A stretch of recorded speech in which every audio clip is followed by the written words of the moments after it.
Dans ce volet, je voudrais expliquer tout petit peu sur ce que j'ai dit précédemment dans une des vidéos sur les Israélites et les Israéliens. Laissez-moi préciser qu'il y a une différence entre Israélites et Israéliens. Les Israéliens, ce sont des personnes qui occupent la terre d'Israël, mais qui politiquement ou à cause d'un quelconque pouvoir se sont installés. Les Israélites, ce sont ceux-là qui de sang viennent d'Abraham, d'Isaac et de Jacob, et qui sont donc les fils d'Abraham, les fils qui viennent des patriarches, les fils de ceux-là qui ont amené la loi et les promesses, les prophètes et autres. Donc ce sont les Israélites. Laissez-moi vous dire quelque chose. Je ne l'ai pas prévu, donc je n'ai pas ça sous mes yeux, mais vous pouvez vérifier cela dans les livres, entre autres le livre qui est donc la Bible. Quand vous regardez, il est question que Cham va être le père de Canaan. Donc, les fils de Noé qui sont sortis de la barque étaient donc Sem, Cham et Japheth. Nous le savons. Sem, Cham et Japheth. Et Cham ou Cam va être le père de Cush, qui est donc l'Éthiopie, le père de Misraïm, qui est donc l'Égypte, le père de Put, qui est donc, disons, la Libye, et le père de Canaan. Canaan, souvent, disons Canaan. Alors, nous savons très bien que Cham était de race noire, il était donc noir. Cam, qui est donc noir, il va faire donc Cush, qui est l'Éthiopie. Nous savons que l'Éthiopie, autrefois, l'Égypte d'autrefois, ou encore Canaan, ou Put, Carthage, toutes ces contrées-là qui sont de l'Afrique du Nord étaient constituées, bien sûr, que de Noirs. Donc ces personnes, ce sont les fils de Cush qui ont pris cette partie, les fils de Cham qui ont pris cette partie du monde qu'on appelle donc aujourd'hui Africa, donc Afrique. Et ils se sont installés, ils ont fait des grands royaumes, des très grands royaumes. Et l'un de ces royaumes qui était le royaume, on appelait cela l'Éthiopie, autrement dit, on appelait ça Cush, qui était constitué de ce que nous connaissons aujourd'hui comme la Nubie. Donc, il y avait l'Éthiopie nord, ou la haute Éthiopie et la basse Éthiopie. Et dans cette basse Éthiopie se trouvait bien sûr une partie donc de la Nubie. La Nubie qui est donc aujourd'hui la partie qui se trouve dans le Soudan actuel. Quand nous regardons que dans la parole de Dieu, nous voyons que l'un des personnages qui a été le premier à régner sur la terre s'appelait Nimrod. Or, Nimrod était le fils de Cush, le petit-fils de Cham. Et Nimrod va donc bâtir Ninive, il va bâtir Shinéar. Or, lorsque nous regardons aujourd'hui, et même les anciennes cartes, nous voyons que le royaume des Shinéar, ou bien le royaume des Sénar, se trouve là où se situe aujourd'hui la Nubie, le Soudan actuel. Le royaume des Sénar se trouve dans la Nubie actuelle. Alors, si le royaume des Sénar, Shinéar, au pays des Shinéar, or Babylone était au pays des Shinéar. Alors comprenez, Babylone se trouve dans le pays de Shinéar.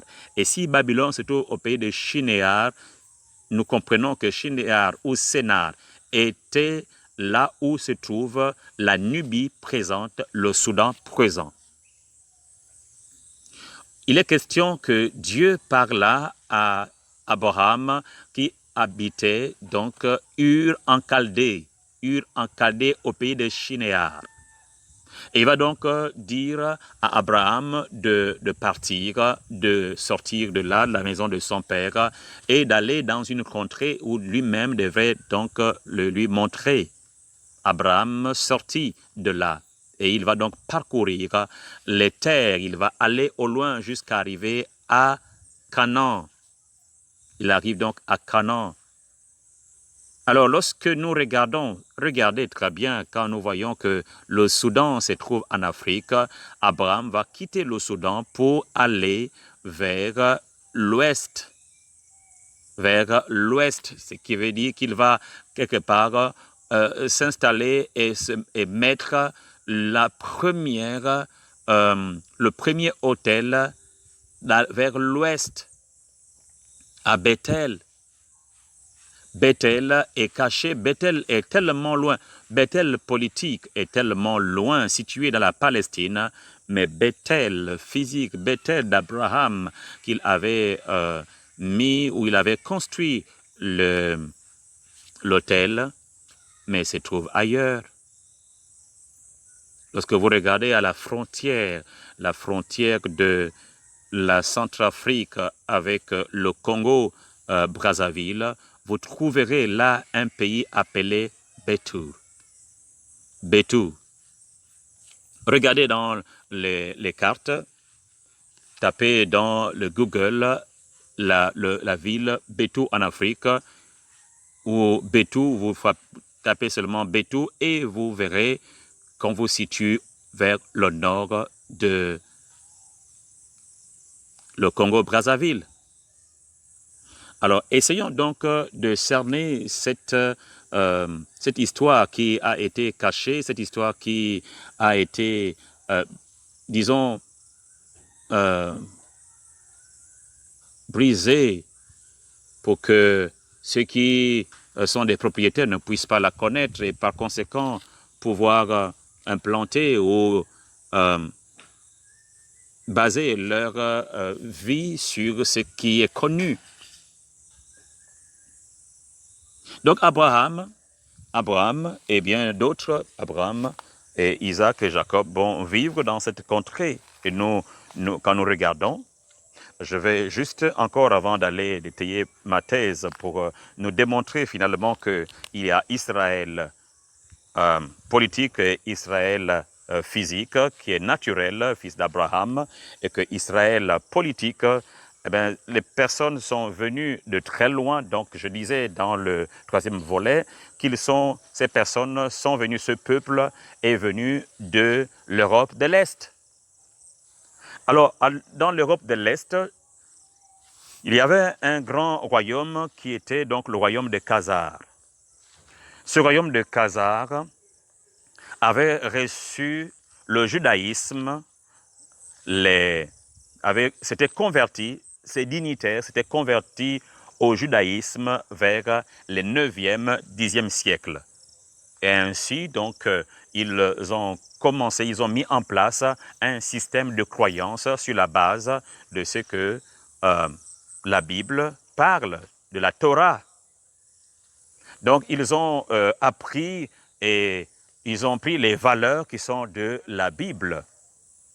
Et ils se sont construits dans ce sens et s'appelant juifs, parce qu'ils s'étaient convertis donc au judaïsme. Et le royaume de Khazar, finalement, va être, comme il arrive de tous les empires, qu'à un certain moment, vous êtes vaincus à cause de toutes les guerres qui sont ici et là, et le royaume de Khazar va se disloquer et va perdre son hégémonie, va perdre sa force, sa puissance. Et les Khazariens vont donc se disperser dans toute l'Europe de l'Est. En URSS, vous connaissez l'URSS d'autrefois, donc le Kazakhstan, l'Azerbaïdjan, et puis la Lettonie, et tous ces pays-là vont, la Roumanie, le Budapest, je veux dire la Hongrie, et tous ces pays-là vont donc voir les Khazariens donc s'installer, même en Allemagne. Jusqu'en Allemagne. Et c'est alors que de partout où ils étaient, ils n'avaient pas de terre. Ils étaient ici et là. Et l'une des stratégies qu'ils avaient quand ils arrivaient quelque part, c'est d'avoir le monopole sur la finance. Qui contrôle les finances, ben, contrôle le monde. D'où les Rockefeller ou encore les Rockfield. Hein. Tous ces personnages-là, ce sont juifs. Ce sont des juifs. Ce sont les descendants juifs qui, depuis 1800, sont au sommet et contrôlent le monde de la finance. Donc ces Khazariens, finalement, un de leurs, qui est donc Herzl, Theodor Herzl, va avoir dans son esprit de pouvoir trouver une terre pour les Juifs. Il faut donc qu'ils aient une terre à eux, au lieu qu'ils soient dispersés dans toute l'Europe comme ça et puis malmenés. Et vous savez, nous connaissons très bien la Deuxième Guerre mondiale, lorsque Hitler donc s'est levé, 6 millions de ces Juifs avaient été donc tués. Et bien d'autres, ils n'avaient pas de terre, il fallait donc leur donner une terre. Et Herzl va se mettre en esprit de pouvoir mener ce projet. Il se battra pour trouver les mots, l'attitude, les forces, les finances nécessaires pour pouvoir amener son projet. Donc il va se battre. Il va se battre, il va s'y mettre. Alors, la reine Victoria, dans ce temps-là, va donc parler avec Herzl en disant, ben, écoute, nous pouvons trouver aux Juifs une terre. Et laissez-moi vous dire que la reine Victoria va proposer à Herzl et à tous ceux-là qui étaient avec lui dans ce projet, elle va leur proposer de pouvoir implanter la nation juive en Ouganda. En Ouganda. Or, l'Ouganda se trouve en Afrique. Est-ce que nous comprenons cela? La reine Victoria, qui est la reine de la Grande-Bretagne, c'était une grande reine qui a régné pendant plusieurs années. Et elle va donc proposer l'Ouganda comme la future nation juive. Et Herzl va être emballé par cela. Ils vont se mettre à travailler pour que la terre de l'Ouganda puisse recevoir les Juifs. Maintenant, avant d'aller un peu plus loin, laissez-moi poser quelques questions. Aujourd'hui, la terre, nous savons très bien qu'Israël se trouve en Palestine. Ce n'est plus en Ouganda. Mais imaginez, sur la base de ce que je vais dire par la suite, vous comprendrez. Imaginez que Herzl ait réussi son projet d'implanter Israël ou de fonder Israël en Ouganda. Où serait Jérusalem? En Ouganda. Où serait Bethléem? En Ouganda. Où serait Gethsemane? En Ouganda. Où serait le lac de Tibériade? En Ouganda. Où serait quoi d'autre? La tombe de Jésus en Ouganda. Où serait, qu'est-ce que nous pouvons alors poser? Tout ce qui se trouve aujourd'hui en Palestine, si Herzl avait pu avait réussi son projet en l'implantant en Ouganda, toutes ces choses seraient en Ouganda, c'est-à-dire en Afrique. Et alors, on dirait, on raconterait une autre histoire dans ce sens que c'était de là que ces hommes qui sont blancs, que ces peuples-là qui étaient blancs, qu'autrefois, il y avait un peuple blanc qui était là, qui vivait parmi les Noirs en Afrique et qui a été donc dispersé dans le monde, mais qui revient donc chez lui. On raconterait cela. Et tellement que la chose serait bien racontée qu'on croirait très bien et tranquillement que, en fait, si les Juifs sont là, c'est parce que c'est la terre de leurs ancêtres et que c'est de droit qu'ils viennent revendiquer cela. Comprenez-vous cette histoire? Donc, je reviens dans le sens de dire que, finalement, en 1904, Herzl tombe malade. Et malheureusement, au mois de juillet, il meurt. Il meurt. Et parmi les détracteurs de ce projet, donc d'aller en Ouganda, parmi eux, il y avait un certain Ben Gurion, que nous connaissons, qui va être le premier Premier ministre d'Israël, avec un autre que je ne maîtrise pas très bien, mais il va être le premier président, vous vérifierez, Griezmann, quelque chose dans ce sens-là, qui va être le premier président d'Israël. Eux, ils vont mettre de leur poids et basculer finalement le projet pour la Palestine. Et c'est ainsi que l'ONU va donc finalement mettre tout de son pouvoir pour qu'en 1948, la nation Israël soit proclamée, bien sûr, en Palestine. Et là, finalement, les uns et les autres vont partir et vont trouver sur place qu'il y avait les Palestiniens qui étaient là, qui vivaient depuis fort longtemps. Et c'est là où se trouvent les discussions et les bagarres, le sang qui coule tout le temps. Pourquoi? Parce que tout simplement, il y a quelque chose qui ne devait pas être ainsi, mais qui a été fait ainsi. Pourquoi les choses sont ainsi? C'est tout simplement parce qu'ils ont voulu tout camoufler pour qu'on ne puisse pas connaître que derrière l'Israël politique, il y a véritablement Israël physique, Israël naturel. Et que cet Israël naturel, que si l'Israël naturel se connaissait lui-même, alors ça devait être quelque chose de grave. Parce que quand on parle en droit d'usurper l'identité de quelqu'un, mais c'est un crime qui est passible d'eux.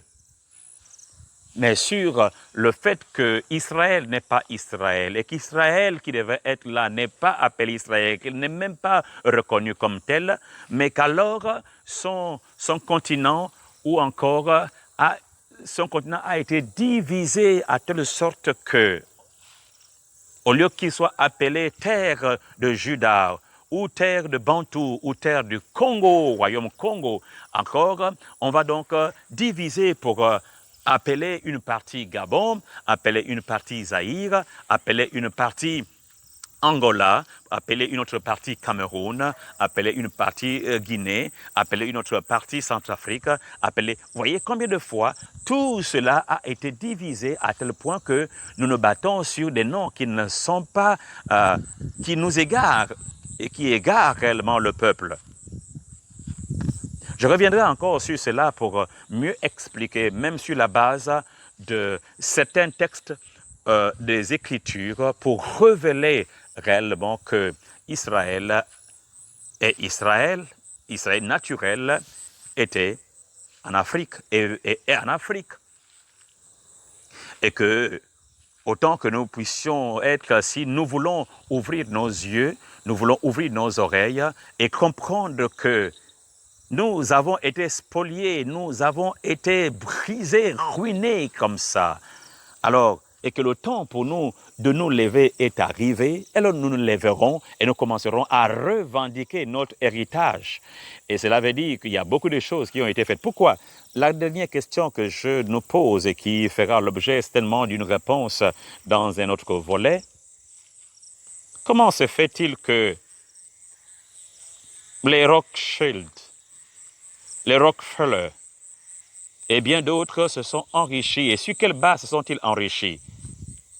Regardez bien et étudiez l'histoire, vous verrez que c'est sur la base, sur la base du travail des Africains qui sont venus, qu'ils ont pris, que leurs ancêtres ont eu à prendre et qui ont bâti tout un héritage.